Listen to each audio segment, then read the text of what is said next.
With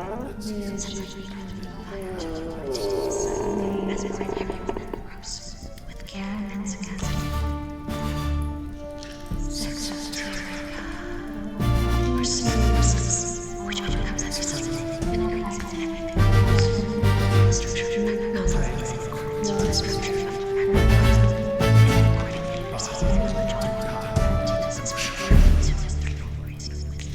receives Sexoterica.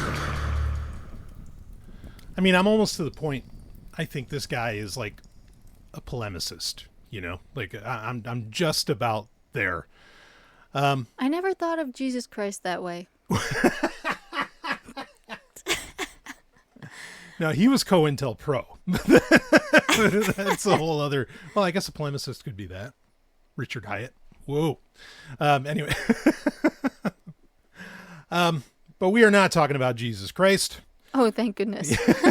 We here at Sexoterica talk about people that, well, I was going to say people that actually exist. This person does actually exist, but then we are also going to get wildly into the realm of the fictional throughout this entire episode, and I don't know how much we're going to be able to get to, but the most important thing we need to do, and Ellen, you know, you as a...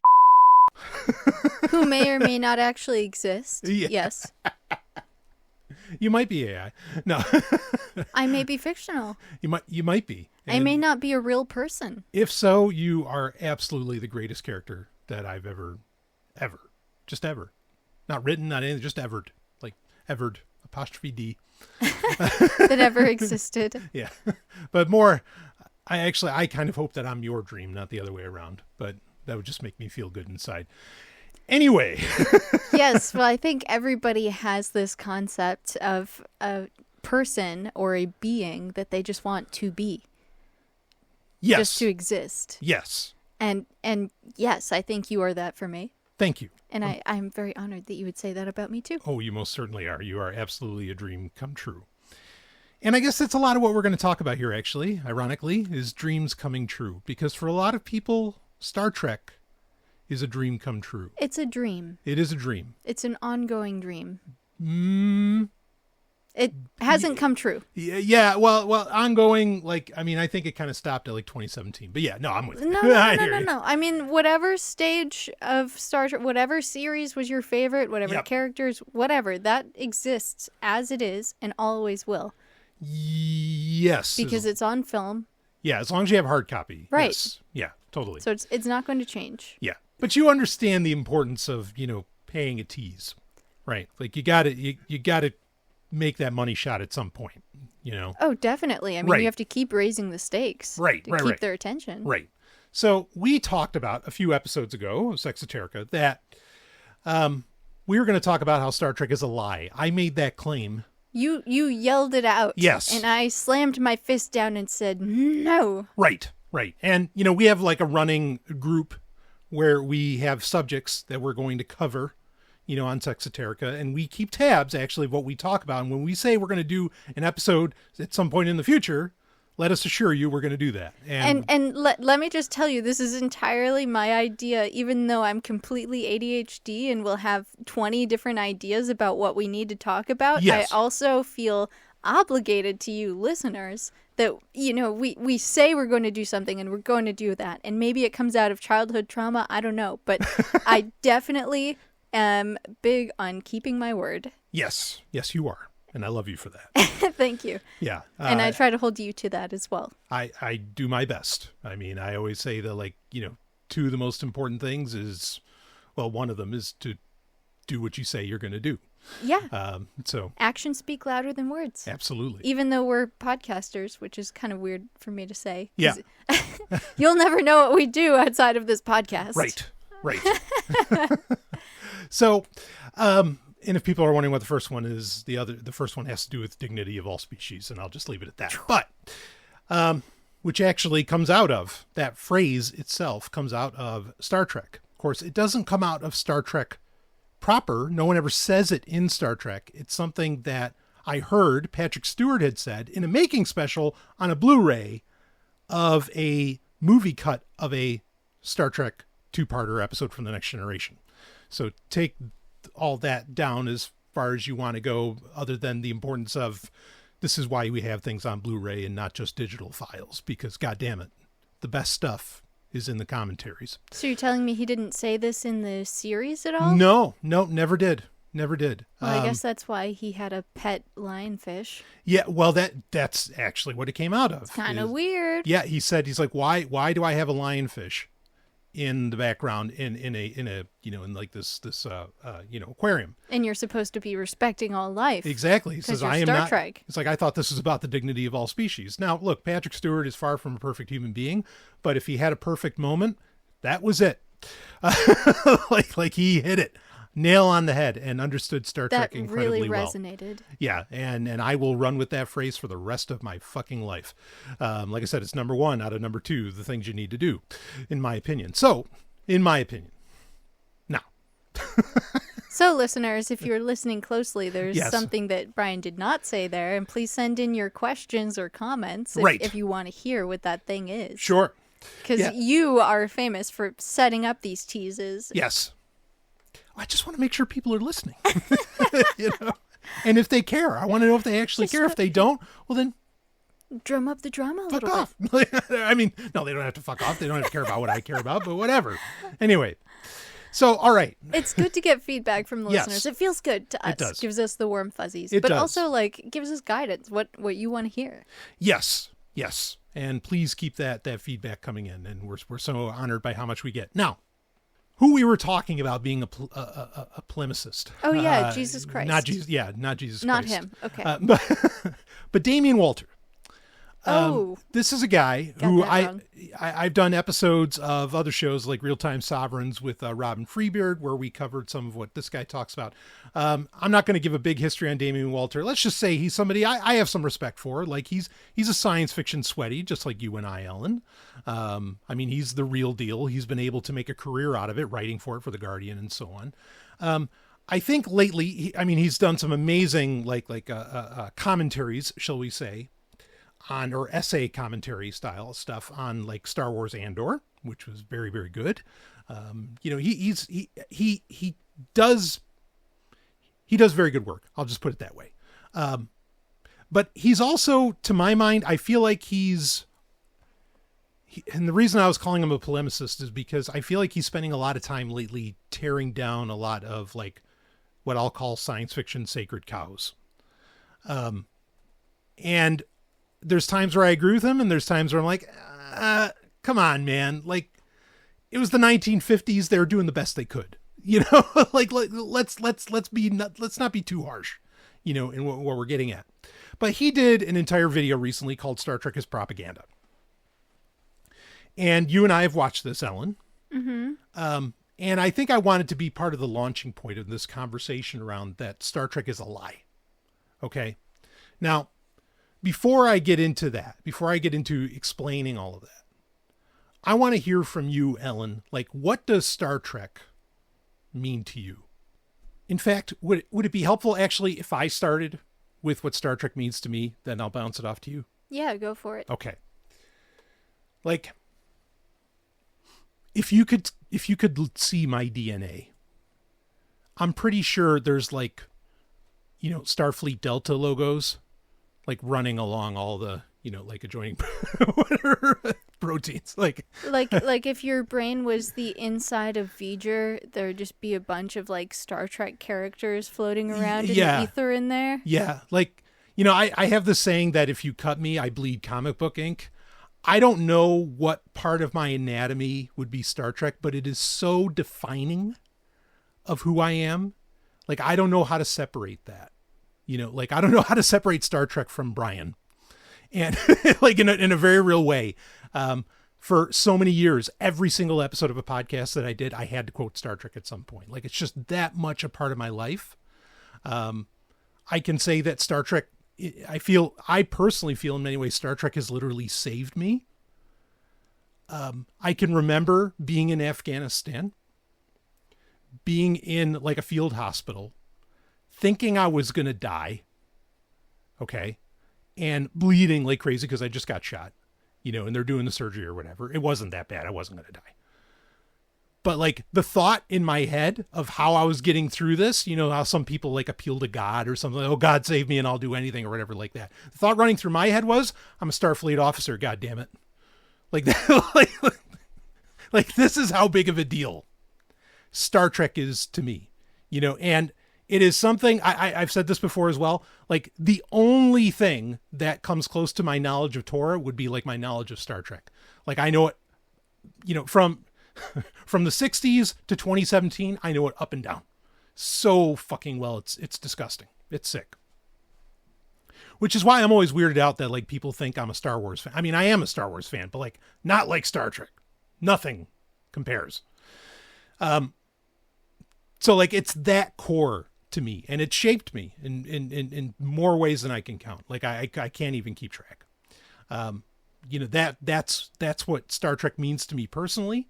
And for many years, I have felt that it was, you know, to quote an essay on the back of the Star Trek the Motion Picture Marvel comic book from 1979, that Star Trek was our salvation. It was representative of our salvation. Is that why you cling to it so hard? Oh, I think that's part of it for sure. I mean, and like everything, you know, I mean, I can even, when my parents got divorced, you know, I mean, yeah, I'm in the double digits, but I'm still effectively, you know, a kid. And like when my mom tells me this, you know, I'm crying my eyes out, and I'm just telling her, get away. I just want to watch Star Trek. You know, like it's that level like of comfort for me, because there's just so much hope in it. You know, like there's just so much like, hey, everything's going to turn out okay. You know, in Star Trek. And I can totally see that, because the first time we did acid, you were like having a hard time coming down from it, and I tried watching a movie with you, but you wouldn't take it. Like all you I couldn't handle it. You were like, all I want to do is watch Star Trek. Yep. What was it? It was the movie. Yeah, Star Trek the Motion Picture. The motion picture. I was like, put that on, I'll be fine. It was home to you. It was your comfort zone. Yes. Yeah. I mean, that's how much Star Trek means to me. So, now I want to toss it to you, but I just want to say to people, for me to say Star Trek is a lie, like let's understand just how earth-shattering that is for me. How big of a deal that is. Go ahead. I just want to clarify. Like, I appreciate how important it is to you. Like, I hear the gravity of this in your explanation, but that doesn't explain what it means to you. Aha. You know, like, why did you so strongly associate with it for so long? Yeah. Well, okay, that's fair. It was the goal. Like, nope, this is what we get to, and everything we do is to get to that, to make things like that. You know, like Starfleet, like the Federation, all that, and that's what it meant to me. Like that it was purpose in such a deep way. You know. So not just important, but also like, this is the future that I want. And I mean, that's the real, like when people think about how much they love the Next Generation and all these other things, it's because it's a world they want to live in. That's why that show was like the most popular fucking thing on planet Earth for 5 years. I mean, it went for 7, but you know, it wasn't anyway, for 5 of that, like it was the biggest thing out there. And it's because that's where people wanted to be, even in the material wealth of the 1990s, which is saying something. So, that, you know, that's what it means to me. You know, it is the possible future, humanity at its best. I should say that's what it meant to me. But what do you want me to toss it to you, or do you have more you want to ask on that? Yeah, I guess I can go now. I mean, I don't strongly associate with Star Trek the way that you did. I mean, I first started watching it, I was already an adult. I was in my 20s, and that's when I first watched the original series, and I loved it so much that I went on to watch all the other series that existed at the time. You got hooked with the original series? I did, yeah. That's awesome. Keep going. I loved the campiness of it. I loved the simplicity, and yet the messaging was so powerful. Yeah. It was incredibly idealistic. Yeah. Just like I felt that I was, even though, like, you know, there are certain parts of that you become disillusioned with over time living in our world. Sure. Which is unfortunate, but at least in the world of Star Trek, you didn't have to become disillusioned. Everybody respected each other. It seemed like intelligence was rewarded.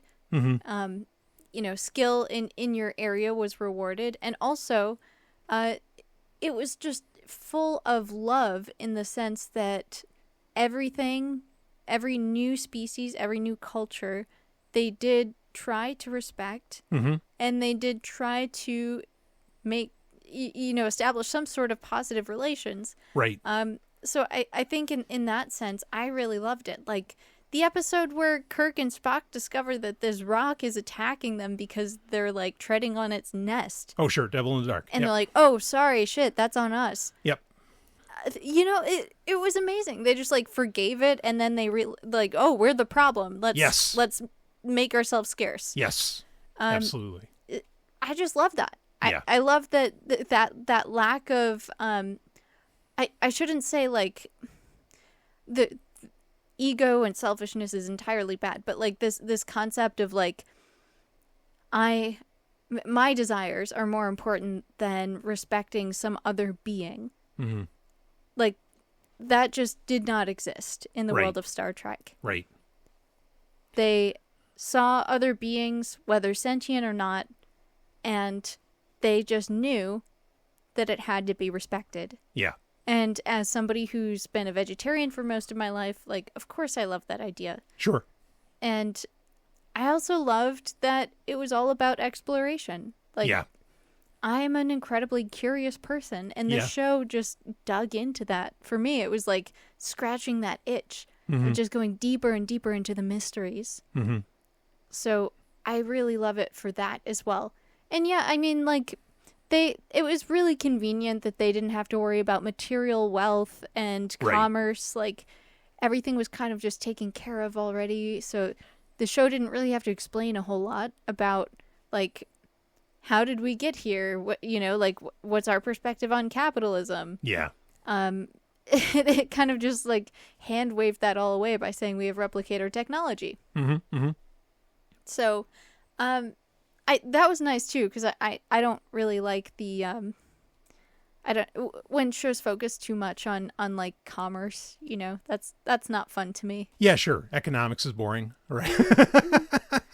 And they talked about the technology a little bit. Yeah. So that was also pretty cool. They didn't talk about it so much in depth that you're like, okay, this is not interesting anymore. Which they printed technical manuals for that kind of thing. Bingo. They left that to the books. Though some would argue that Voyager's failing was that it started talking about the tech too much. I disagree, but continue. Yeah, I don't know if that is Voyager's failing.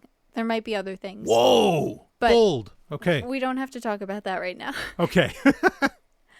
So yes, I think in a way the Star Trek world is certainly more idealistic to me than the world that we currently live in. Sure. But that's me being like a scientist, a person who wants to be an explorer, a person who wants to respect all life and live and walk those steps, Right. Every step being peaceful. But as you said, Star Trek doesn't always live up to those ideals. Sure. Sometimes it is a lie. Sure. Yeah. I don't. So I do want to talk about this. I know we are going to get to it at some point. I just want to say that, like, I don't totally agree that it is a lie, but sometimes it is. Okay. All right. So, Damien Walters' video. Let's touch on this super quickly. Okay. Because I'll link, if I think of it, I'll link to it in the show notes. People can watch it for themselves, 48 minutes or something like that. And it's definitely worth a watch. Again, there's things I think that Damien leaves out about Star Trek, which something we need to start off with, because it really plays off of what you just said, Ellen. That, like, sometimes Star Trek gets it off, like, or is off, and sometimes, it's more on and whatever. Anyway, there are so many writers for Star Trek. Like, you have so many different ideas. You have so many different showrunners, Ira Steven Behr, who, basically made Deep Space Nine after stealing Babylon 5, stealing Straczynski's ideas, excuse me. Like, that's a very different show than, say, Voyager, or even The Next Generation being run by Rick Berman or Brandon Braga or whatever. You know, like, you have different writers, so different ideas show up. You know, this is the same problem where, like, you have libertarians that have said, oh, Star Trek is talking about a libertarian future. And then it's like, no, it's talking about a communist future, you know, whatever. And like, and that's because there's different writers with different ideas, different quotes, different concepts, contradictions, and you can make it say whatever you want, just like the Bible. But yeah, it's not fully cohesive. But exactly. The one thing it does have going for it is continuity within the series. There are people who take that really seriously and do their damnedest to make sure it's that continuity somehow exists, you know, in everything they do. And you know, big names like Michael Okuda and Denise Okuda, and others certainly deserve like a lot of credit for trying to keep that happening. You know, the Star Trek Encyclopedia is something I've read far too many times, but I certainly enjoyed the hell out of it every time I did. So, wow, that's more than I've read the real encyclopedia. Right. Well, this one's only 2 volumes, you know, but it covers so much space. But anyway, so I feel like Damian Walter kind of leaves that out, you know, because he's talking about, you know, his central premise is Star Trek is propaganda. And he plays an interview with Gene Roddenberry straight up saying, yes, it's propaganda. And that's a good thing. And I don't necessarily disagree with like what Roddenberry is laying out. I understand what he's trying to say, you know, that like, look, if you're, you know, it reminds me of, he didn't mention this, but it reminds me of, is it the Toynbee Convector? Or Bradbury short story where like this guy you basically find out like, spoiler alert folks, the story's only decades old. This guy makes it appear that he saw the future where the earth was clean, everything was wonderful, and that he comes back. But you find out he actually faked the whole damn thing. But his fakery actually led to everybody thinking, well, we can build this future. And they did. You know, and they made Earth into a paradise. It's a phenomenal short story. And I feel like very much that was what Gene Roddenberry was trying to do. Was like, well, or eventually he gets to this point that like, I'm going to make the world, you know, like, or I'm going to at least try and inspire the world that I want to live in. Yeah. Well, I think, what is his name? Damien? Damien, yeah. Yeah, he references a book by Noam Chomsky, I believe, called Manufacturing Consent. Mm-hmm. And I think that's totally on point. It's not just manufacturing consent, it's also building a premise, building a dream for people. Mm-hmm. When you create something like that and you say this is what the future is going to look like, it's predictive programming in a sense. Sure. And why not use that in a beneficial way? Mm-hmm. You know, if it's a very real psychological phenomenon, we all know that it can be used against us, like for evil purposes or bad things by other people who are more self-interested than they are, you know, caring about the world. Mm-hmm. But there are people who also care about the world and our future as a species, and perhaps even individually. You know, sometimes the needs of the one outweighs the needs of the many. Mm-hmm. Mm-hmm. So I think it's pretty great that he used predictive programming in this positive way. Yeah. And we'll spare getting into, because I covered this years ago, the idea that Star Trek is actually a product of the Rand Corporation, and that it really wasn't Gene Roddenberry's idea, and Rand Corporation, in concert with the Majestic 12, was trying to get humanity ready for alien overlords or something. So let's ignore all of that. But yes, like the idea that it is kind of a predictive programming, or, you know, again, propaganda to like, this is the future that I want to live in. I feel like Damien has not deep dived enough into Gene Roddenberry at all. And there's multiple books that I think he should read that he clearly did not read. Because his points are that basically Star Trek is like, it's colonialism in space. That it's not really like space luxury communism.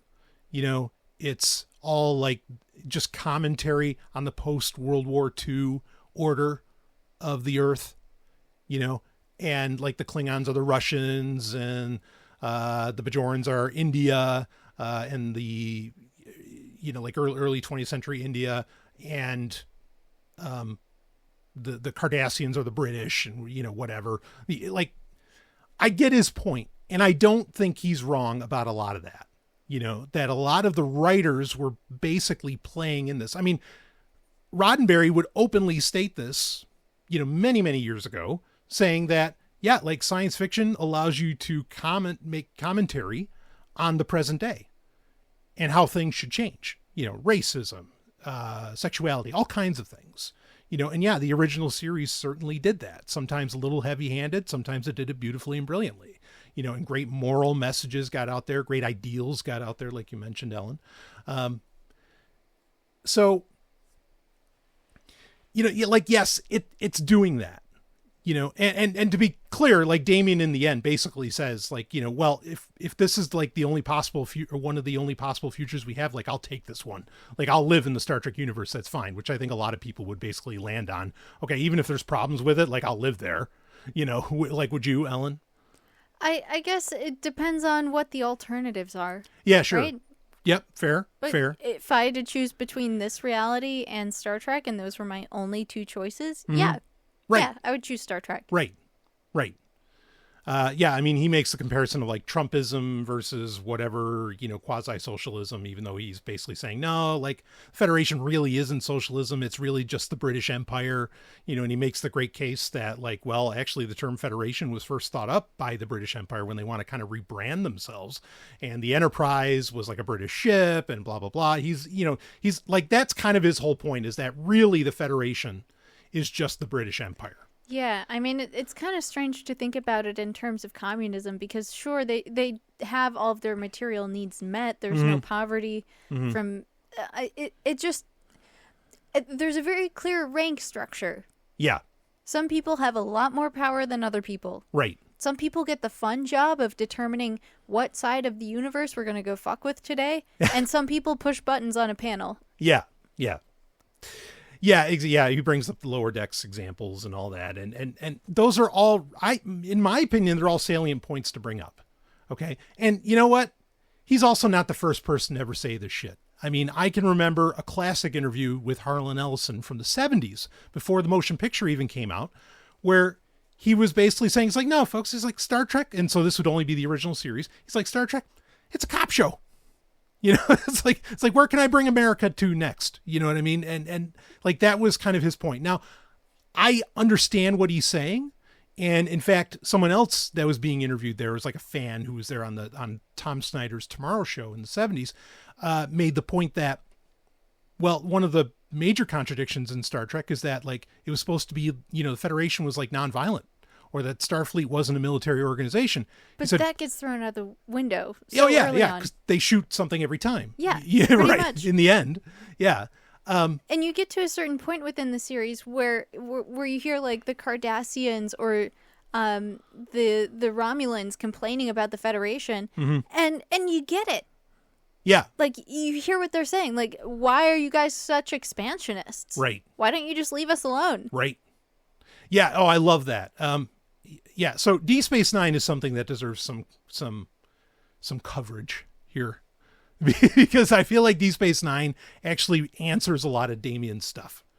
In basically, like, the Bajorans are like, what are you going to come here just like the Cardassians did and tell us you're going to help us, and really you're just going to appropriate our culture or whatever else, or destroy our culture and make us all like, it's the classic line from Quark, right, where he's given someone a root beer, and he compares the root beer to the Federation. It's like, because after you drink enough of it and you learn to like it, he's like, just like the Federation.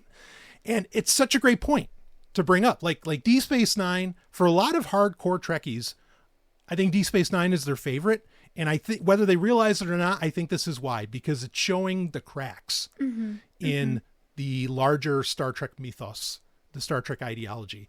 I mean, like, if Star Trek, do you have something you want to say to that? No, I agree. Yeah. If Star Trek is, this like post World War II order, if it's just an allegory for that, like, absolutely, Section 31 is the CIA, and it's the real thing that keeps everything going, and like D Space Nine laid that out perfectly.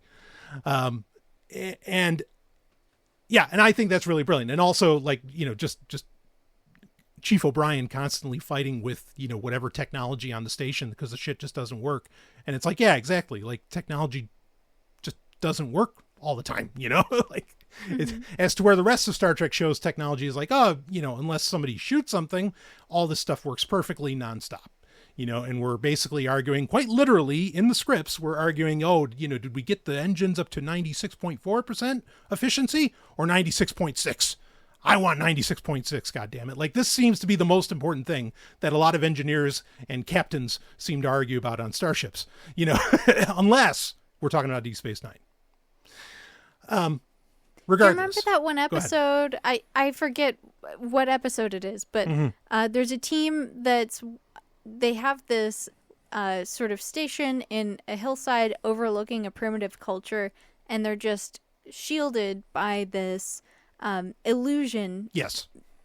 So some sort of machine is generating a hologram that hides their station from the civilization. Yes. And it just has a critical failure, and suddenly they're fully exposed. Yes. And they've fucked up this whole culture because now they know, like, oh, there's this weird technology, this crazy, spacefaring people. Yeah. And they shouldn't know this. Yes. Yeah. And in this episode of The Next Generation, this also, of course, happens in the movie Insurrection, which needs to be talked about eventually here. But it's a great point to bring up. And like, because this Vulcanoid species on this planet actually like got rid of their religion and their superstitions and all of this. And once they see like the Starfleet outpost, they're like, oh shit, God is real, And of course, Picard has that great, line. He's like, what, I'm going to bring these people back into a world of superstition and fear? No, I refuse to. That's a great episode to bring up. Yeah. I'm just saying this in context of what you were just saying about the technology failing. Not just technology failing, but the people of Star Trek, the Federation sending out all of these people as emissaries or spies or whatever to other cultures, to other planets, and trying to recruit them or at least get something out of them. Like, right. Yeah, they want beneficial relations. They want to share culture. But for some planets, maybe they don't want to share culture. And if they do, it's going to be destroyed. Like, yeah. And that's what happened to those people. Yes. Exactly. Yeah. Cultural beliefs and practices, religious ceremonies, whatever, like maybe they're able to hang on to some of the essentials, but like once you set up a Star Trek post, a trading post, whatever, you're permanently altering the course of their history forever. So yes, it gets confusing. Yeah. No, I agree. I think the Prime Directive, like, while it is very idealistic, it's not always stuck to, and even when they're following their rules within the series of using it or not using it, depending on the level of technological advancement for civilization, it just doesn't feel consistent. Yeah. Nor does it always make sense. Yep. Yeah, and I mean, you're hitting at one of the problems, and I think this is also really what Harlan was saying, and I think you're very much channeling him right now. Like, the Federation is cultural assimilation, okay? Like, sure, the Borg are technological assimilation, but the Federation is something far more insidious, in that, like... Yeah, this is like the settlers coming and getting rid of all the Native Americans, and then they popularize, like, oh, look at me putting a feather in my hair. Yes, which is another great thing to bring up, and we're going to get to Star Trek Insurrection. That has to be talked about. Because that was another moment. Star Trek Insurrection is another moment where Patrick Stewart had some brilliance. Okay. So let's I want to put a pin on that Native American story. Okay. On Trail of Tears. While there is no direct public record of Patrick Stewart explicitly coining the phrase Trail of Tears in space, the thematic underpinnings of Star Trek Insurrection were heavily influenced by his desire for a story with a strong moral and ethical core, drawing parallels to historical injustices like the forced removal of Native Americans. The film's central conflict, the Federation's plan to forcibly relocate the Baku people to exploit their planet's regenerative properties, evolved from a collaborative and sometimes contentious development process in which Stewart played a pivotal role.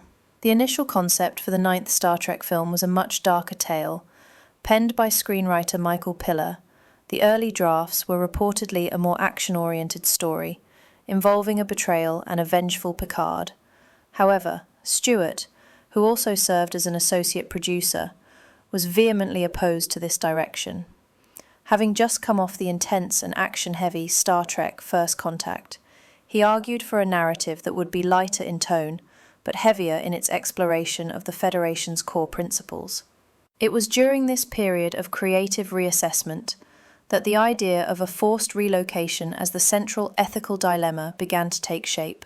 While the specific Trail of Tears analogy may not have originated directly from Stewart in a documented statement, the creative team, including Piller and producer Rick Berman, were keen on crafting a story that resonated with real-world historical atrocities. The concept of a powerful entity displacing a peaceful indigenous population for its own gain provided the powerful moral quandary that Stewart was seeking for Captain Picard. In the film, Picard's impassioned defense of the Baku and his ultimate decision to defy Starfleet orders directly reflect the themes of justice and the protection of minority rights that are central to the Trail of Tears narrative. His line, "How many people does it take, Admiral, before it becomes wrong?" encapsulates the ethical heart of the film and its commentary on the slippery slope of justifying immoral actions for the greater good. Commentators and fans have widely recognized the parallels between the Baku's plight and the historical Trail of Tears. The narrative of a technologically advanced and ostensibly enlightened society, rationalizing the displacement of a people deeply connected to their land, struck a chord and has become a key point of analysis for the film. So it sounds like you're not disagreeing with, like, Damien's point that this is still, like, colonialism in space. Like, Yeah, I think he made a pretty good case for that. Yeah. And I do agree to some extent. I Sure. think there's certain aspects that are reminiscent of communism in the sense that, like, people are economically fairly similarly well off. But overall, the Federation does operate as, a colonialist society. right. Yes. Yeah. So, okay, let me jump to a Star Trek lie, that we already touched on, but I think we'll probably also agree on. And if you don't, that's great. And this is the violence thing. Like, Star Trek is not non-violent. It's full of violence. It's full of it. And I know you've heard me say a million times, like, the best Star Trek is Star Trek the Motion Picture. Why? Because other than destroying an asteroid, the humans never fire a shot. Amazing. Yeah, like, it's perfect. Good. Yeah, okay, have proton torpedoes to, like, take out an asteroid that unfortunately could destroy your ship. I get that. Okay, but otherwise, nope, nobody's shooting anybody. And it's always like, let's talk it out, let's figure it out, whatever. Even when they have one of V'ger's own probes in there, the enemy is behind the gates. Not even at the gates, they're behind the gates. They got in, and they still don't shoot. Beautiful. Perfect. So this is a major failing with Star Trek overall, that it espouses this exploration and nonviolence. It still does the exploration, but boy, that nonviolence, nope, that is not a part of the program. Yeah, that's one thing I never felt totally comfortable with. Right. Like, once you get beyond the next generation, like, especially into DS9 and Yeah. Voyager, like, these people start to operate more and more like paranoid government officials. Yes. Like, yeah. I think Janeway even says, like, to make an omelet, you got to crack a few eggs. Yeah. And that never felt right to me. It does not sit well Yeah. with the Star Trek ethos. Yeah. Yeah. And I mean, that's not even counting the Omega Protocol, where basically, like, if you encounter in Voyager, if you encounter an Omega particle, you're like, the bridge gets taken over. There's a huge Omega symbol and everything. And you basically, a Starfleet captain is required to do anything to pacify that Omega particle. And that means if you have to wipe out a fucking planet, you're going to do it. Like, it's that serious. And like Deep Space Nine. Now, I mean, I'll try and be a little generous. And we brought up the point earlier. Hey, you bring in different writers, different showrunners, different production teams, whatever. Okay. Especially shows that run 7 years, I get the sense that around season 5, like with Deep Space Nine and the Dominion War, like I think they needed a ratings boost. And I think somebody said, hey, you need to go to war. Because I think the same thing happened with Star Trek Enterprise with the Xindi War. That was horrifying. That was absolutely horrifying. Yeah. Yeah. I think the Maquis thing is a little bit interesting. I don't put that in the same caliber because that's like season 3 of DS9. I think the Maquis storyline actually leads in the direction of insurrection, so it's a positive, not a negative. They're just rogue terrorists, right? They're not an organized community. Yeah. Right? It's just a few terrorists with like box cutters on the airplane, you know? Yeah. They just want to stay home, but we got to keep peace with the Cardassians, so fuck you guys. You're out, and you're not Starfleet anyway, so we got to move you. And, again, showing the cracks, and it's an important thing to do. Like the Maquis storyline is one of the most important in Star Trek history, in my opinion, as to where I could have easily done without the Dominion War. I could have easily done without the Xindi War. Like both of those things never felt very Star Trek to me. Even at the time when I was watching Deep Space Nine, I did not like the Dominion War. Like no, they're it horrifying. made me feel sick. Yeah. Yeah. And you're watching this like, okay, it makes sense from an American standpoint why they would choose to take the actions that they did, because that's what you see our leaders doing. Right. And I say leaders, quote unquote leaders. But there's another way. And the original Star Trek series showed us that. Or at least it tried to. Mm-hmm.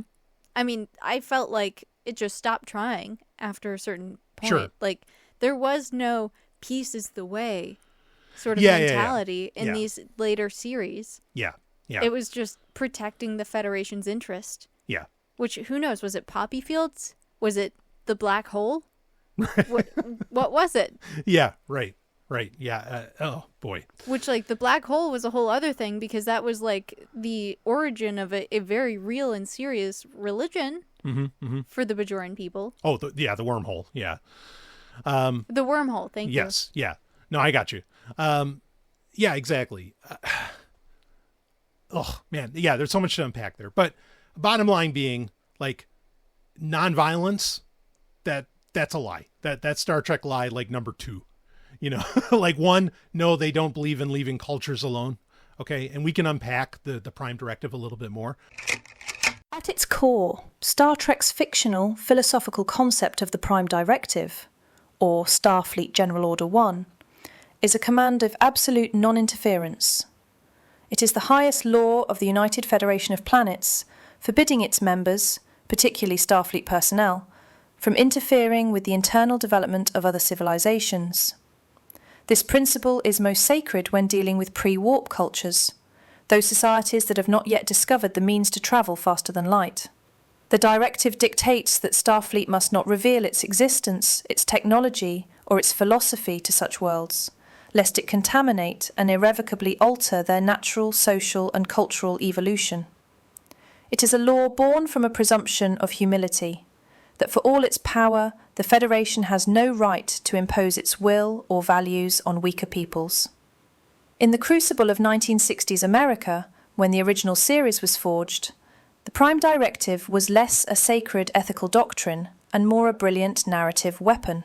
The writers of that era conceived of it as a dramatic foil, a rigid barrier erected for the sole purpose of being shattered by a man of action. Captain James T. Kirk was the embodiment of a potent interventionist spirit, a reflection of the era's belief that a noble hand, guided by perceived superior morality, could and should right the galaxy's wrongs. The Prime Directive created instant dramatic tension. It placed an obstacle in Kirk's path, forcing him to wrestle with his conscience and have legendary conversations with Mr. Spock and Dr. McCoy, before ultimately making the command decision to break the rule for what he perceived as the greater good. Whether it was saving a people from a malevolent computer god in The Apple, or challenging a stagnant immortal society in The Return of the Archons, the directive served to frame Kirk's heroism. It was a testament to the idea that true power lies not in blindly following rules, but in knowing when to assert one's will over them. However, by the time Gene Roddenberry conceived of Star Trek: The Next Generation in the 1980s, Roddenberry's perspective had undergone a profound transformation. He was no longer just creating an adventure series, he was sculpting a utopian vision of humanity's future Within this perfected vision, the Prime Directive was elevated from a mere plot device to a sacrosanct philosophical cornerstone. Roddenberry had become adamant that the Federation, and by extension, humanity, had evolved beyond the arrogance of interventionism. He saw the Prime Directive as an absolute ethical good, a profound acknowledgement of cultural sovereignty. Captain Jean-Luc Picard was not a rule-breaking cowboy like Kirk. He was a diplomat and a scholar, a man who would sooner allow a civilization to perish according to its own natural course than contaminate it with Federation interference. This was showcased in episodes like Pen Pals, where the crew grapples with the potential extinction of a pre-warp race. For the Roddenberry of the TNG era, the act of non-interference was the ultimate expression of strength. The strength to restrain one's own power and respect the will of others, even unto their doom. Yet not all who walked the decks of a starship shared this sanctimonious view. Robert Beltran, the actor who portrayed Native American Commander Chakotay in Star Trek Voyager, was scathing in his critique. He saw the Prime Directive not as an enlightened principle, but as a cowardly and immoral abdication of responsibility. Beltran argued, "The idea of leaving any species to die in its own filth when you have the ability to help them, just because you want to let them get through their normal evolutionary processes, is bunk. It's a bunch of fascist crap." For Beltran, the refusal to act in the face of suffering was not a sign of moral superiority, but of moral weakness. Dr. Brian Sovryn has a different view than Robert Beltran on the Prime Directive, and personally believes that Roddenberry had stumbled upon a powerful, though perhaps slightly flawed, idea when it's combined with a certain antinomianism. But this is knowledge for another time. But they don't believe in leaving cultures alone. And two, nonviolence, like, that's just not true. Okay, so we got 2 marks against, like, major aspects of what makes Star Trek Star Trek. All right, what else did you think was a lie in regard to Star Trek? Okay, so let's go to number 3. This is where we might disagree a bit. And this might be partly the biggest. I just don't think warp drive, and starships, that level of technology, I just don't think that that's anything we're ever going to head to. And I know that's an insane thing for some, not so little person in the 21st century to make that kind of claim, scientific claim, who's not even a scientist and blah, blah, blah. But I just don't think we're ever approaching that. The more we learn about how the universe operates, the more starships come off as almost as bad an idea as the opposable thumb. But that's so that is one of the biggest parts of it, is that we are, and the reason I think that this lie is so big is because we think things like warp drive and giant starships are part of what I think tells a lot of people today, we can wreck the Earth. Don't worry about it, because we can just go to other planets, when the fuck you can. You have no idea that you can do that. Not in the way that you think, where, little Johnny and your wife and whatever else can actually go along with you on the the NCC 1701D. It's just not, no. And your travel time's just going to be a couple days. Right. Yeah. You'll get there in complete comfort. Yeah. And nothing's going to go wrong. Exactly. And you'll be dropped off to a completely terraformed planet. Yep. Yeah. And it's going to be beautiful. It's going to be another Garden of Eden. Yeah. Yeah. And everybody's nice, and nobody's doing the 24th century version of cocaine and going nuts and going on murdering sprees, Yeah, and it's not like, the rich and privileged class would be able to leave first, and they'd leave behind this right. planet that's dying of disease right. and contamination. Right. Yeah. So you can disagree with me. Maybe you think that faster than light travel on a vessel of some type. Okay. Now, we've hinted at on Sexoterica in the past of, the Kwisatz Haderach, right? The shortening of the way, the idea that in Kabbalah that you can travel between, you can move without moving, which is literally a quote from Dune. like, I'm not saying that that's not possible, but like this whole concept that like we're going to have starships and space stations and all this other, kind of shit, like that's a lie, and it's actually, I think it's become a very harmful one. Yeah, I have sort of a mixed response to that, I Please. guess. It's not exactly a straightforward thing to talk about because Sure. this is a very large subject, but I guess just starting by addressing, like, do I think that's a lie? No. Okay. Currently, can humanity access that level of technology? Mm-hmm. No. Does that level of technology exist? Possibly. Mm-hmm. So if it does possibly exist, then it's possible that we could learn how to do it. And I think there are certain ways that have been described that make sense to me, even though I'm not a physicist. I don't, Sure. That's not my specific realm of science, but I can still kind of understand the language. Mm-hmm. So I think it's potentially achievable, but I wouldn't hang my hat on it in the sense that, like, I don't think it's going to be done within the next 5 to 10 years. Like, suddenly we're going to have these ships that can travel between solar systems. Yeah. As amazing as that would be, and I think it would be really cool, but also the idea of space travel for long periods of time, definitely we are not equipped to do that as humans. Because we've been so twisted by civilization over the last few millennia, we have ideas about how things should be run, and putting that onto a starship and setting it off to travel is going to end in disaster. Yeah. Like, I think there's going to be a lot of sick, dying people. If anybody survives that, Yeah. They're not going to be all right. Yeah. And I mean, like, do I think that we're going to achieve that level of technology where, like, even if we don't have warp drive, even if we have to stick with conventional methods of propulsion, are we capable of building space stations? Yes. Are we capable of building large ships? Yes. It's more a matter of, like, time and resources at this point. Like, even if our technology doesn't make that jump from, like, internal combustion engines all the way up to, like, warp drive technology, which is a leap in technology. For sure. I still think it's possible for us to go to, like, the closest few planets to us and take advantage of the natural resources there and rape and pillage those planets like we've done to Earth. I think we're totally capable of that. Yes. Yeah. Oh, I don't debate that. Like, traveling within the heliosphere, 100%. Like, that's not the doubt. We can build large things, is what I'm saying. We can build really big things. Yeah.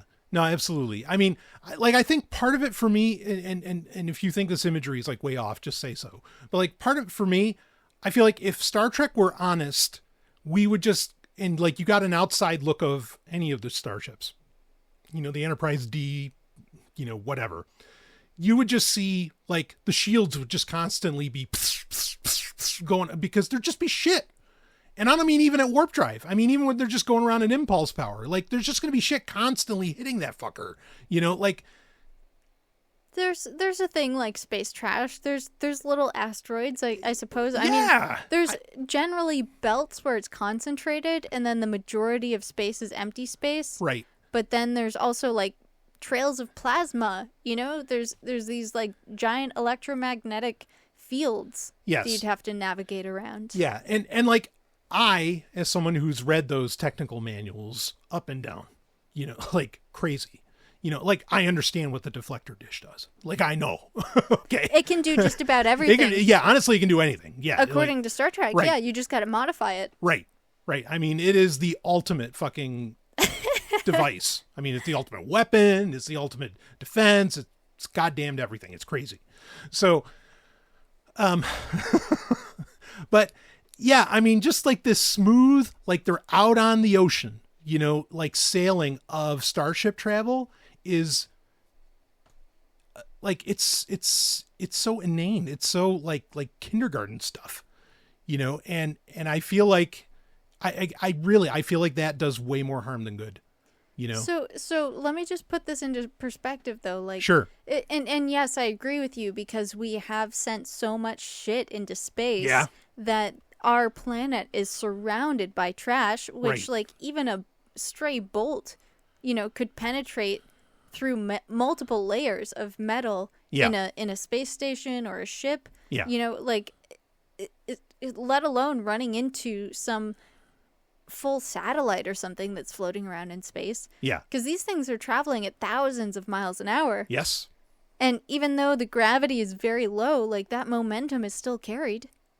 Right. So, I hear what you're saying, that is dangerous, that we need to have an awareness that we are polluting the space around our planet, and if we don't stop, we'll have no chance of getting to space.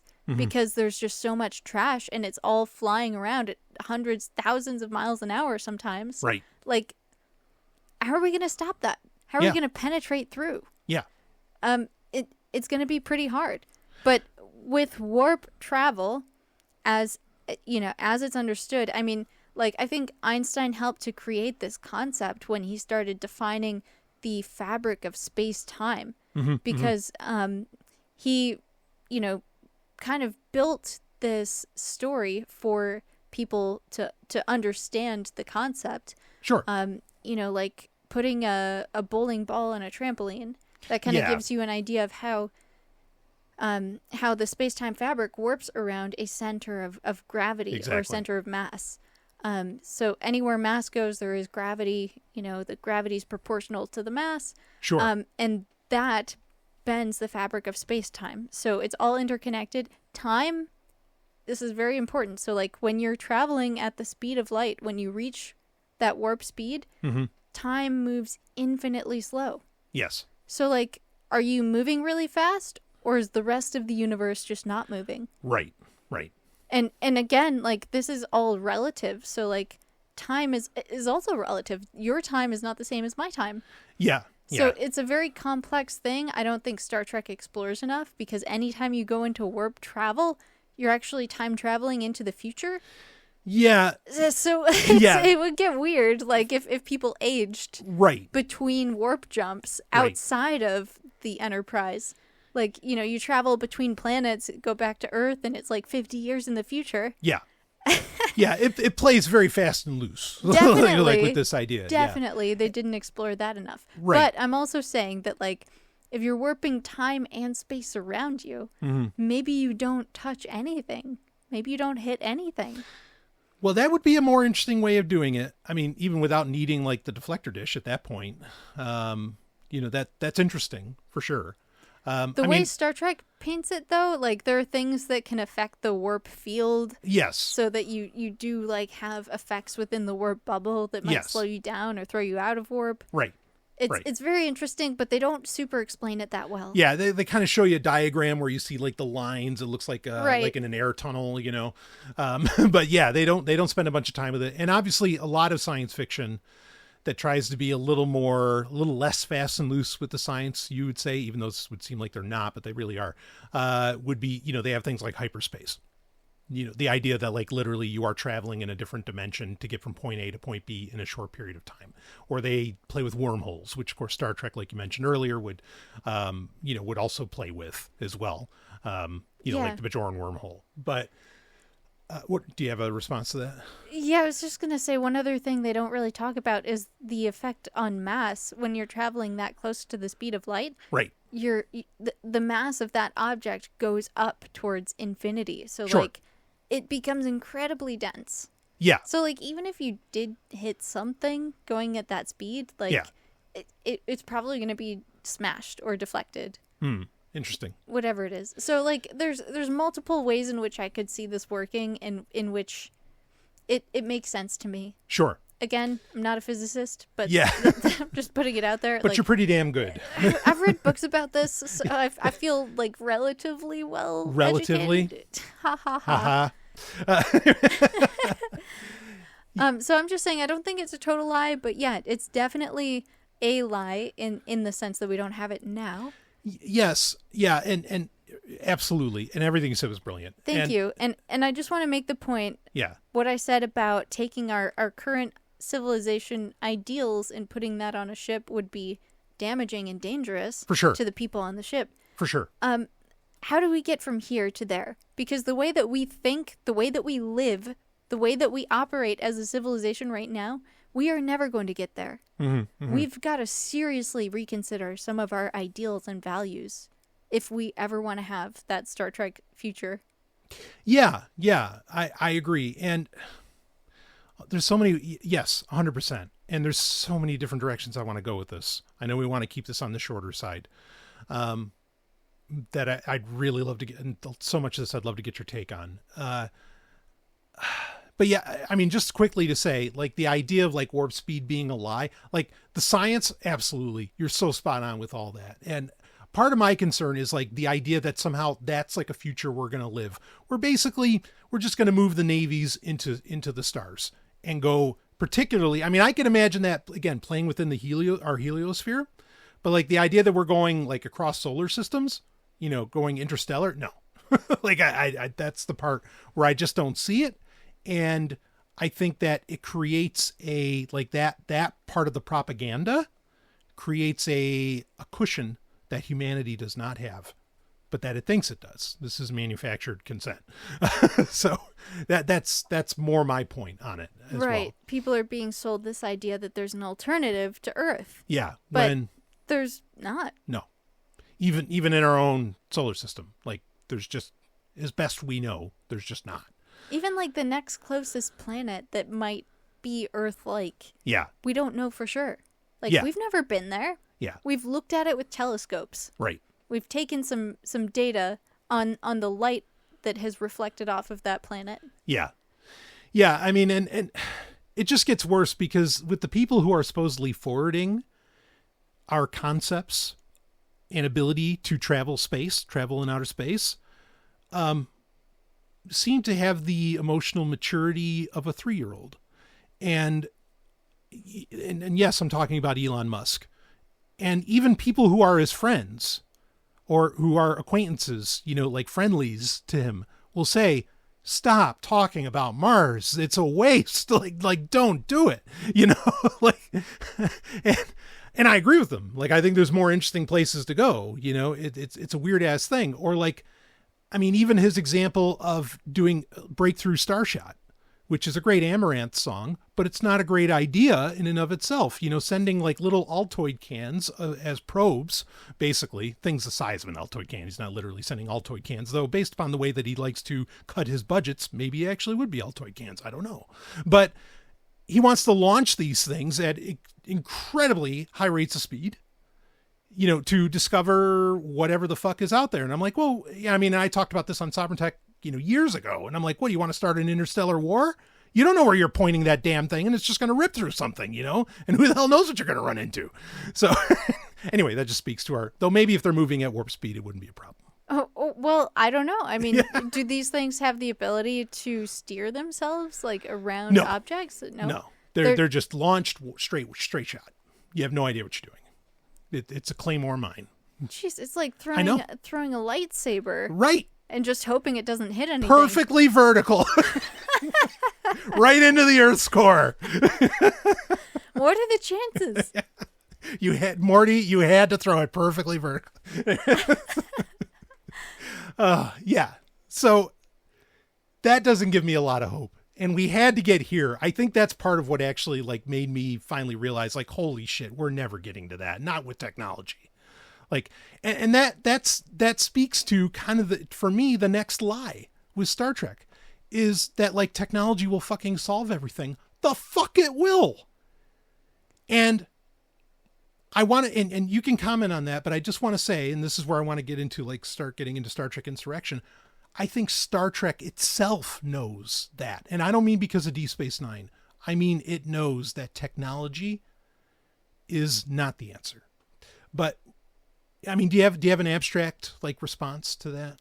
It's so complicated, right? Because like if you could have everything you ever wanted handed to you immediately, right now, right, where would your purpose in life be? What would your goal be? What would your desires be? Yeah. Or would you just be bored and depressed? Yeah. I mean, I think in a lot of ways, our struggles define us as people. And I'm not saying that the struggles we encounter today, right now, are good and healthy, because they're actually not, because our lifeblood is being siphoned away by capitalists. Yes. And I don't think that this is a sustainable mentality for humanity. I think it's slowly killing us all.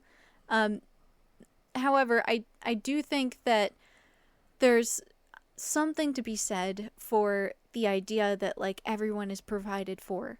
And I think that that's hitting at a deeper truth, but we don't need technology to do that. Yes. We just need to have a heart.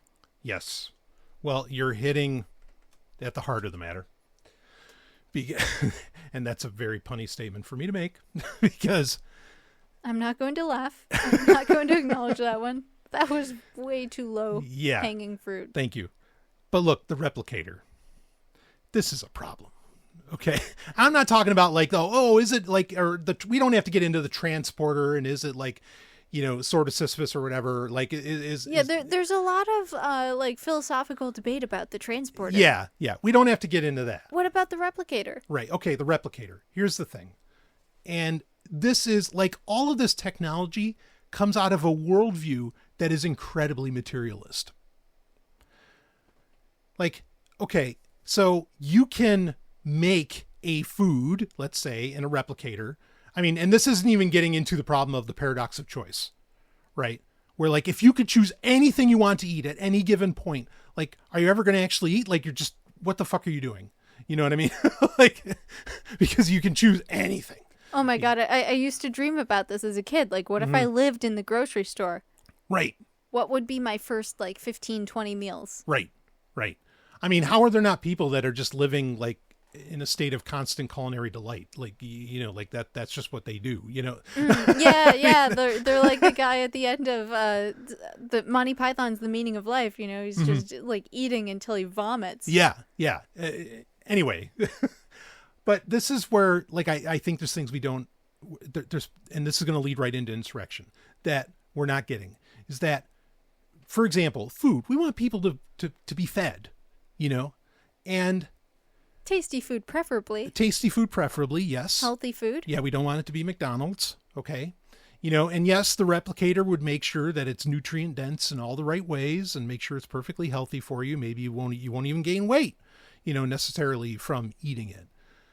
But the problem within that is that now I know Star Trek shows often where people are cooking, whether it's Riker or O'Brien or Sisko's dad or whatever, and they're making it, and even Sisko's dad says, no, you're not eating that replicator shit, are you? Sisko's dad was right, because his point was, even though he might not have said it in these words, his point was that there's something more to food when someone makes it for you.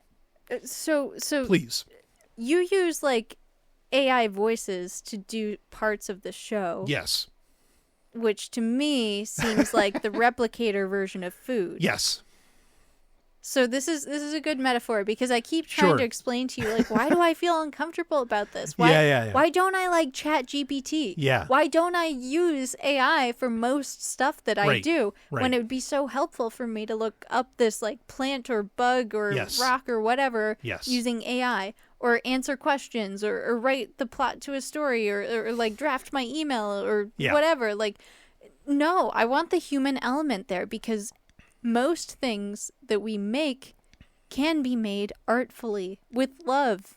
Yes. And when you use technology to do those things, you take that away. Yes. Yeah. So this gets into a very large subject. Yes, we want the homeless fed. Yes, especially you and I. I mean, I know there's plenty of people who seem to not want that for some dumbass reason, but capitalism. But regardless, they shouldn't be homeless. Well, right. They shouldn't be homeless in the first place, and as a beautiful video that we were recently introduced to said, it's like, it's amazing. Like, somehow we don't have money or, resources to house the homeless. But boy, if somebody starts a war, suddenly we have unlimited fucking money and resources to go do something to somebody. And it's just insane. Regardless of that. Okay.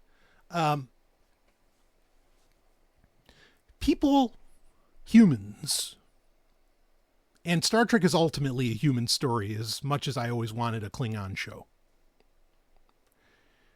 humans want to be loved. We do. And I mean, unless it's the sociopaths, which I don't need to repeat any names that have already been said. They want to be loved too. They probably do. Okay. No, they do. Yeah. They still want it. Yeah. Everyone wants it. No, for sure. I mean, even if that love is done with, a tube that gets mailed to YouTube influencers and, have their babies. I don't know. But regardless, okay. Yes, they want to be loved. We want to be loved. Love is the worst word in the English language, and it's also the most important at the same time because it encompasses so much. And, we can talk about how there are people who are the opposite of the homeless that have access. They have burrito limousines available to them at any given moment. You know what I mean? Where like anything they want, door dashed to them instantly. Private jets. Holla. Helicopters. Whatever. Yeah. All the stuff. Okay. And yet they still feel empty inside. Why? Because everything that they're getting has no real value. It's never enough. Yeah. Well, it's never enough, but it also has no value in that no one made that for them. For them, you know what I mean? Like they didn't make it for Brian. They didn't make it for Ellen. They just made it because it's a fucking assembly line.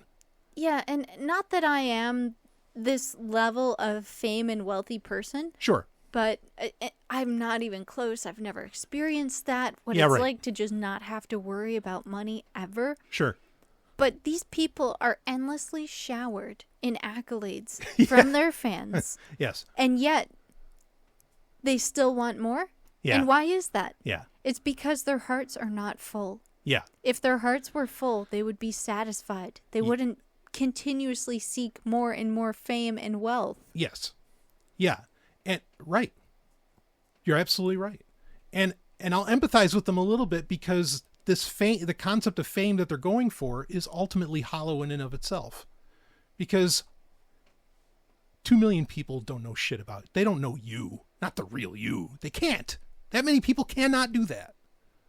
And this is the I mean, I know it's to the point of parody today where it's like, we're so connected, but then we've never been more apart. Because everybody's wearing a mask Right. to get followers, Right. to get likes exactly. and comments and interaction. Exactly. Yeah. But I mean, I think you can ask just about anybody, like, what's the best meal you've ever had? And you know what? Most people, I mean, other than the truly vapid, most people will tell you, yeah, it's something my grandmother made. That Hungarian goulash, or whatever. And why is that? And it's because of everything, all the context around the food. It's not just the flavor. It's not the ingredients. It's like the warmth and the comfort that Yes. you feel, like the warm embrace of a hug. Yes. While you're eating it. Yes. And like I tell you all the time, I can literally taste the love in my food. And no two meals ever taste the same. No, they never do. Right. I can taste the love in the food that you make me. No replicator can replicate that. It's fucking impossible because it's not a materialist concept. There is no chemical going on there. And maybe you could put some oxytocin in food. Yeah. Sure. Maybe you could do that. Maybe make you feel loved. That'd be funny if we found out that was in the replicators. Michael Okuda just left that out of the technical manual. Just sprays it on top. Yeah. But these are the things that all the technology in the world can't give you. But you know it can? Mm-hmm. Hugging someone for longer than 10 to 15 seconds. For sure. Yes. 100%. Touching, Yeah. non-sexual touches like Yep. a shoulder touch, Yep. a hand touch, Yep. a hug, patting someone on the back. Yeah. All of these things give us these real human emotions that make us feel so incredible, and they connect us to the source of love within ourselves. Right. Which also speaks, what you just said is wonderful and speaks exactly against why the holodeck will never truly satisfy. Can't. It just can't. Because there's something more to all of this. I mean, this is Sexoterica, so a little mysticism's more than a little mysticism is fine. There are entire books in Kabbalah on how to eat. Entire books. This isn't about like making sure that you don't, boil the kid of a goat in its mother's milk. So this is not rules for cooking. This is like the methodology, the practice, the art of eating. Of eating. Yeah. I mean, there's some cooking part to it too, sure. But this is, I mean, there's books, folks. So this is like how to hold your utensils, how to sit, how slowly to eat, breathe deeply, inhale Yes, through your all nose. of these things. It is a genuine mystical experience. Take time, chew your food. Yep. It's a mystical experience. And we don't think about eating that way. And especially we don't today. And I'm just as guilty as anybody, like, oh, yeah, I got to eat as fast as I can. I got shit to do, and I mean, like, this isn't true for this isn't a prescription on everything, but like, you wonder, like, so many people are sick, but like, we have better quality food than ever. They're overfed and undernourished. Well, yes, but also like there's more to nourishing yourself than just having all the right ingredients and having all the vitamins. Yeah, it's There's also more. paying attention to your eating. Yeah. And again, there are mystical aspects to this. Now, I mean, we can get into that part of it another time, but these are things, again, technology can never solve. Whether it's eating and tasting the love, whether it's the hugging from an actual person. I hate the word soul, but I'm going to say it from another soul. Another electromagnetic field being generated uniquely. Could be your home pet, Yeah. Could be an animal from the zoo. Right. It could be something you run into outside. Yeah. So, and animals, well, I mean, again, I don't like the word soul, but I'll keep running with it. Animals have a soul. They have a nefesh. Okay. They have something that is, if we were to use any term, divine in them. They have a spirit. Yeah. And so these are things you can't replicate. These are things you can't put in a holodeck. They're just not there. So the idea that, technology will it'll get rid of scarcity, it'll feed everybody, it doesn't really solve anything. I mean, it can solve things in a very, very basic materialist sense, but you're still going to have sick people. Yeah, if you have everything you want and you're still not a healed person. Right. Do you really have everything you want? Right. And how does that resolve the interpersonal conflict that we all encounter on a daily basis? Yeah. How does that resolve international conflicts? Yeah. Or interplanetary conflicts? Right. Yeah, and absolutely. And the other part, to this, like, to even have that kind of technological stability, you need Section 31. Like, you literally need something that is artificially stabilizing the ecosystem, shall we say, or the economic world around you. Like, you need that. Even Steve Jobs said this, like that we live in like an artificially, like we live in an artificial peace, that allowed us to develop technologies at this like rapid pace, and so like you basically need like this dark side, to allow all of that to exist. And as far as I can tell, yeah, that's true. It's even true for the culture, which that's a different conversation to be had. So the idea that technology will solve everything, I think, is a lie. The idea that you can even achieve that level of technology without engaging in a lot of heinous shit, I also think is a bit of a lie. Yeah, because to get to that point, to get to that Star Trek future, you have to build that on the backs of so much slave labor. Oh, yeah. And like wage slave labor is still slave labor. Yeah. I mean, like if you have to make money for the right to have a roof over your head and to have food, then yeah, in a way, still slave. Yeah, and Star Trek cheats with this because it basically says, well, we hit warp drive and the Vulcans came and introduced us to all this crap and gave it all to us, basically. Like, we didn't really solve our own problems, and that's another huge issue within Star Trek, is that humanity didn't get there. Now, I mean, I think Roddenberry was right that humanity wouldn't even be able to begin to approach that unless civilization as we know it collapsed, because that is what happens in Star Trek.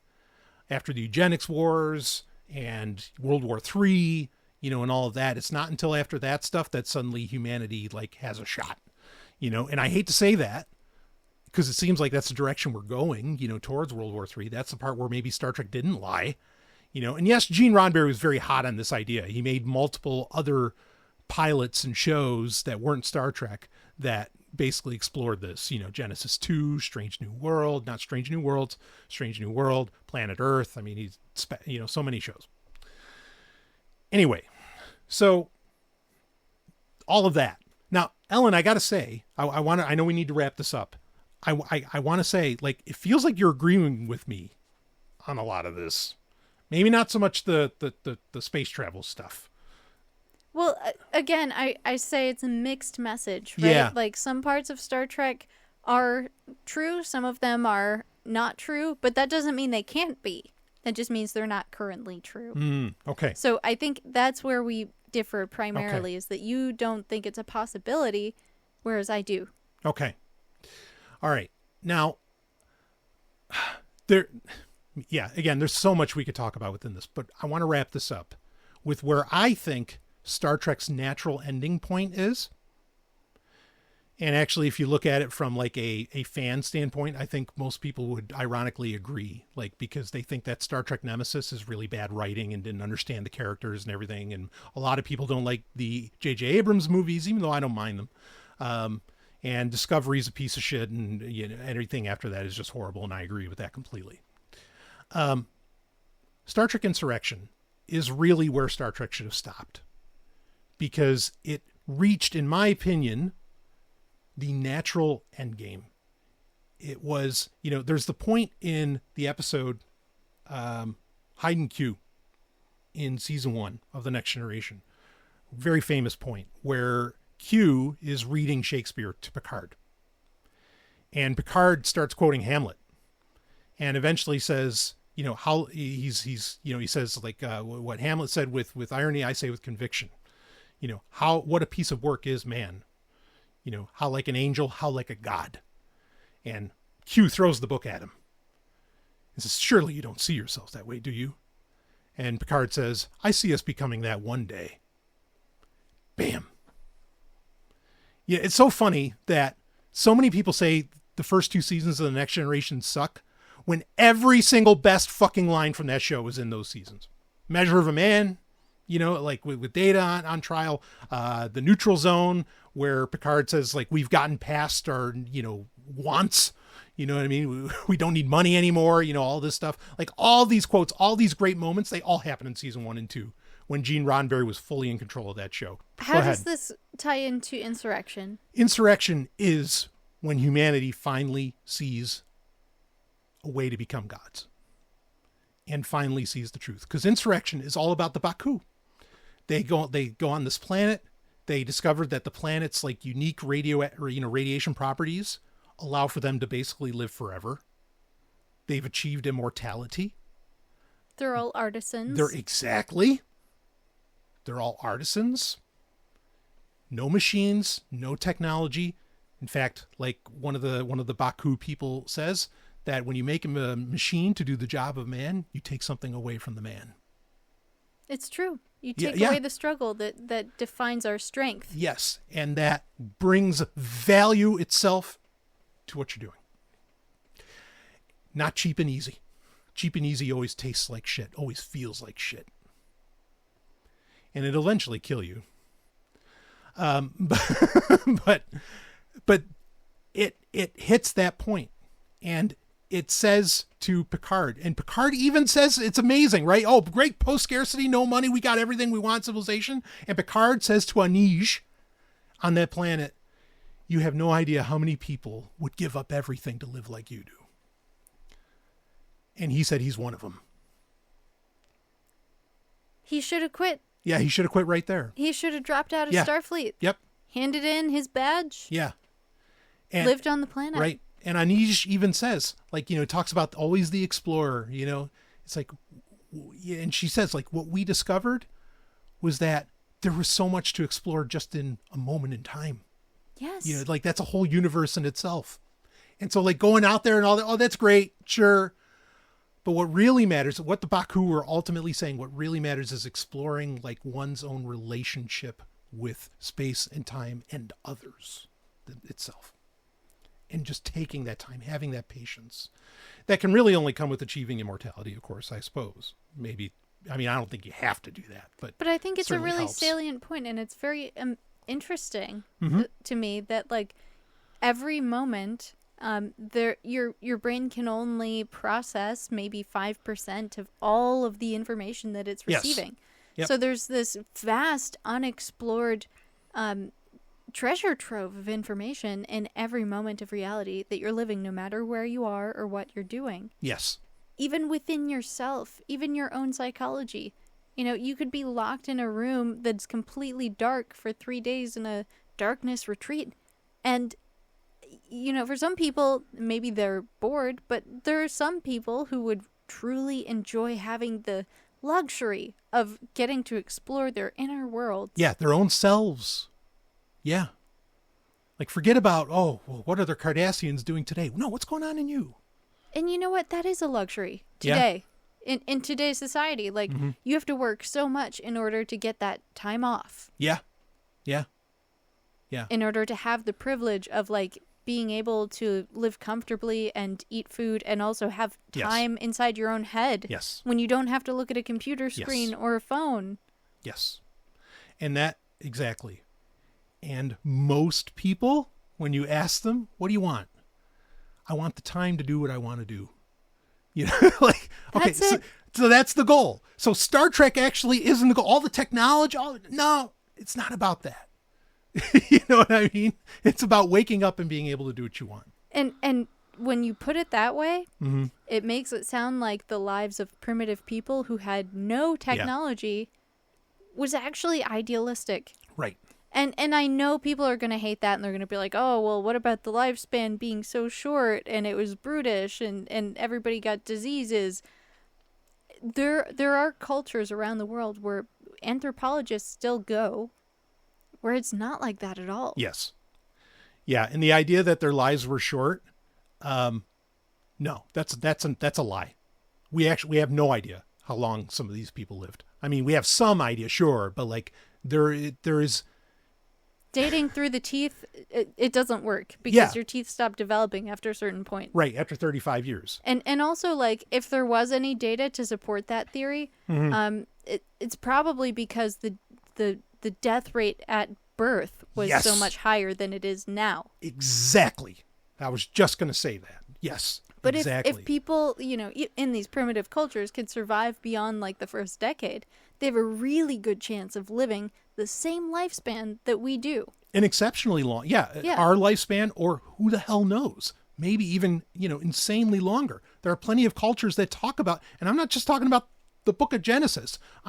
Go to Asian cultures, wherever else, where they are talking about people living for hundreds or thousands of years. And that's not mysticism to them. Like, that's just, well, yeah, sure. You know, that's their reality. That's their true cultural history. That's they consider that a part of their heritage. They're like, yeah, that happened. So that's a lie. You know? and I want to be so sensitive, you know, and I really do, to people who like are able to live with efficacy thanks to certain, you know, inventions, shall we say, of Western medicine. Okay. And I'm glad that you're here. And I mean that from the bottom of my heart, you know, like really. Okay. I'm all for life, not death. So, but understand that this like tale being sold to you that, oh, you know, well, without all this technology, without this, oh, we die at 30 or something like that. No, we have no idea that that's true. Like we don't. In fact, the best evidence we have that's written down is that that was not the case. Yeah, and I think it's unfortunate, and I don't want to like double down on this idea that like people who rely on the system for their health and well-being shouldn't be here, because I absolutely agree with you that I want them with us as well. Yeah. And I think that it's entirely right for people to do what they need to survive. Nothing wrong with that whatsoever, even if it includes, you know, relying on the medical system or insurance or the government. Whatever you need to do to make it, go for it. Yes. But a lot of diseases that people are dying from at an early age today are caused by civilization itself. Yes. Top 10 killers of nonviolent deaths. Yeah. I mean, that's my point, is that, you know, civilization, the way that we live our lifestyles, what we've been led to think is healthy, is actually fucking killing us. Yeah. It's causing diseases. It's causing lack of well-being. And, driving us crazy in the process. Yeah. Or, you know, the profit motive has put your health, your life basically on a subscription plan when it doesn't need to. and they just don't want to, or they refuse to give you like real solutions, or more long-term solutions, I should say, because they can't make any money off of them. I mean, like there's so many problems with the system, healthy or not. Like this system is fucking everybody, in my opinion. Yeah, and this is why we should talk about that show that we watched recently, but I think we're going to have to save that for the next episode. Yeah, we're going to save that for sure. So if Star Trek is a lie, we're going to wrap this up. Okay, like I said, Star Trek Insurrection is the perfect ending because everything comes full circle. And in my opinion, at that point, humanity realizes what actually matters. So if Star Trek is a lie, what's the truth? Love. Love, yes. And maybe immortality. Effective immortality. And that's, You know what? I don't think we can tell you what the ultimate truth is. No. But you can definitely start on that path of exploration for yourself. Yes. By understanding that everything we've been told, everything we've been sold is a lie. Yeah. Yeah. Maybe even Star Trek. Okay, maybe. But there's still the possibility that it's true. Yeah. Yeah. Yeah. I mean, let's just be honest. Gene Roddenberry was a horny bastard. And I mean, he really was. Like, it's all over his writing and everything. And not that that's even wrong. That's the part that's not even so much of a lie. Like, yeah, sure, love, sex, and all that jazz. Great, like, that might be that path to that immortality and getting to the Baku. Anyway. In May of 1997, as a sequel to his blockbuster Star Trek novels Ashes of Eden and The Return, in which James T. Kirk survives the events of Star Trek Generations, William Shatner released the novel Star Trek Avenger. While not canon in the strictest sense, Shatner co-wrote the book with longtime Star Trek collaborators and overall brilliant people, Judith and Garfield Reeves-Stevens. This book explored radical philosophical concepts that challenged the very heart of Star Trek's stated ideals, much like Star Trek Insurrection did. But while challenging some ideals, it also enhanced and extended others in novel ways, particularly the Prime Directive. In this novel, a supposed eco-terrorist organization made up of Vulcans, humans, and other Federation member species called the Symmetrists have extended the Prime Directive to include not just cultures, but also plants and animals, even entire planets and systems. The Symmetrists believed that the galaxy should be perceived as a single organism, and that interfering with its natural state through warp travel, indiscriminate planetary contact, planetary terraforming, and even spreading non-native crops from one planet to another was an ecological crime that would lead to the destruction of all life in the galaxy due to a lack of biological diversity. This philosophy advocated for strict quarantine protocols on worlds with native biospheres going forward to preserve the symmetry of all things. In the book, the Symmetrists release what is called the Virogen Plague, designed to wipe out monocrops and to teach the Federation a lesson about the dangers of its expansionist policies and ambitious exploration plans. While far more extreme than anything Roddenberry had espoused, it is a natural outcropping from questioning whether or not everything that the Federation and Starfleet, and by proxy Star Trek, stands for. And it was done by some of Star Trek's most creative minds. Much like the Baku would experience in Star Trek Insurrection, the Federation may be a utopian ideal, but the ideal is only as strong as its practitioners.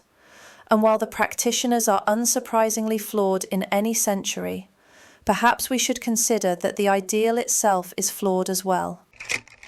I think we need to wrap this up. I think so. Okay.